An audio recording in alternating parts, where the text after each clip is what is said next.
السلام علیکم دوستو، میں ہوں ارسلان رضوان۔ بوڑھے بزرگ فرماتے ہیں بیوی کی یہ 3 چیزیں شوہر کو بوڑھا کر دیتی ہیں، ان چیزوں سے بچو۔ ایک گاؤں میں ایک لڑکی رہتی تھی جس کی یہ ڈیمانڈ تھی کہ شادی اس سے کرے گی جو شخص اسے باپردہ رکھے گا۔ ایک نوجوان اس شرط پر شادی کے لیے راضی ہو گیا۔ دونوں کی شادی کر دی گئی۔ وقت گزرتا گیا یہاں تک کہ ایک بیٹا پیدا ہو گیا۔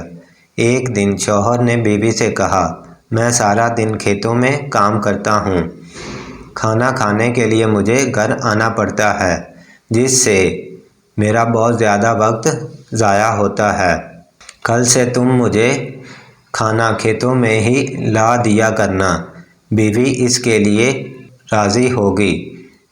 وقت مزید گزرا تو ان کے ہاں ایک اور بیٹا پیدا ہو گیا، جس پر شوہر نے کہا کہ اب گزارا کرنا مشکل ہو گیا ہے، تمہیں کھیتوں میں میرے ساتھ میرا ہاتھ بٹانا ہوگا۔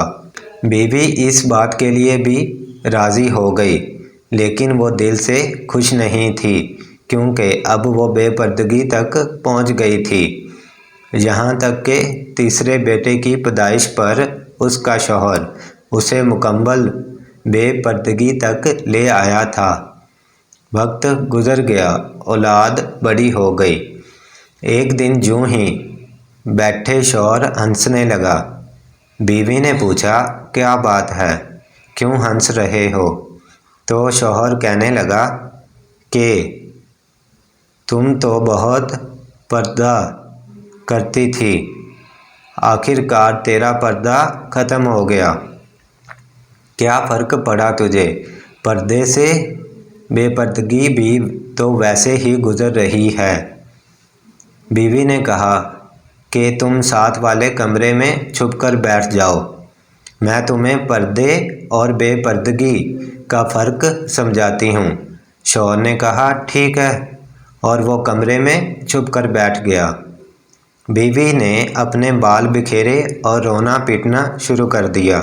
پہلے سب سے بڑا بیٹا آیا اور ماں سے رونے کا سبب پوچھا۔ ماں نے کہا کہ تیرے باپ نے مجھے مارا ہے۔ بیٹے نے کہا، تو کوئی بات نہیں، وہ آپ سے محبت بھی تو کرتے ہیں، آپ کا خیال بھی تو رکھتے ہیں۔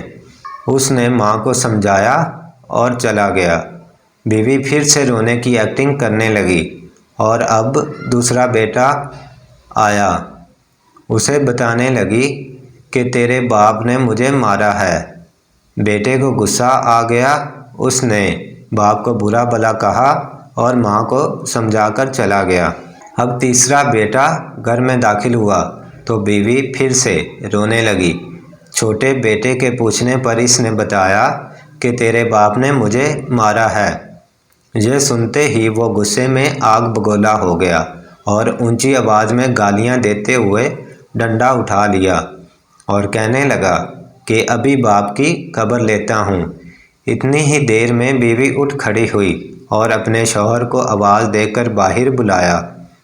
پھر کہنے لگی کہ میرا پہلا بیٹا پردے میں ہوا تھا، اس لیے اس نے تیرا پردہ رکھا، دوسرا نیم پردے کے زمانے میں پیدا ہوا، اس لیے اس نے تیری آدھی لاج رکھی، جبکہ تیسرا بیٹا جو مکمل بے پردگی میں پیدا ہوا تھا وہ مکمل طور پر تیری عزت کا پردہ اتارنے لگا۔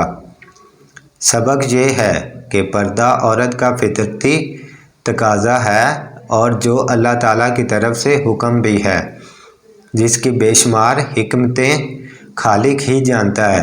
اور یہ دنیاوی قاعدہ بھی ہے کہ اگر آپ کسی گاڑی کو چلانے کے لیے اس کی ہدایت کے بغیر چلانا شروع کریں گے تو وہ یقیناً برباد ہو جائے گی۔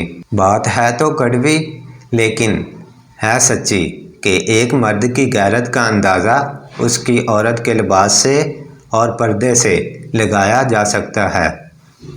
خواہشات اپنی مرضی سے اٹھائے ہوئے بوجھ ہیں، اگر اپنی پرواز بلند رکھنی ہے تو بوجھ ہلکا رکھیں، سفر آسان ہو جائے گا۔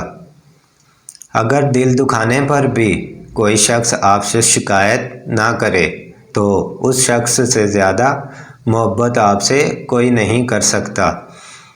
کتنی خوبصورت ہوتی ہے وہ محبت جو وقت کے ساتھ بدلتی نہیں، ورنہ اظہار محبت کے کچھ وقت بعد محبتیں پھیکی پڑ جاتی ہیں، پھر انہیں ٹوٹی ہوئی جوتی کی طرح گھسیٹا جاتا ہے۔ آخر دن تک پہلے جیسی محبت ہی معجزہ ہوتی ہے۔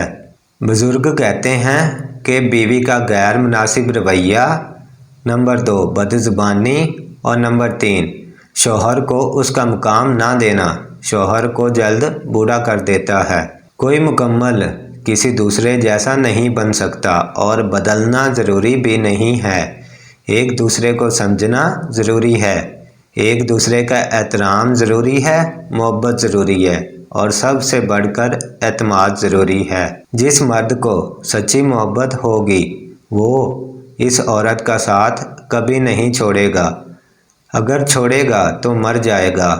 غلطی نہ ہونے کے باوجود، سب ختم ہونے کے قریب ہونے کے باوجود وہ اسے کھونے کے ڈر سے معافی مانگ لے گا۔ یہی اصل محبت کی علامت ہے، اور ایسا مرد ہیرا ہے اور ایسی عورت بہت ہی خوش نصیب ہوتی ہے۔ تو دوستو، امید کرتا ہوں آپ کو ویڈیو پسند آئی ہوگی، تو ایسی اور بھی ویڈیوز کے لیے ہمارے چینل کو لائک اور سبسکرائب لازمی کریں۔ تو ملتے ہیں نیکسٹ ویڈیو میں، تب تک کے لیے اللہ حافظ۔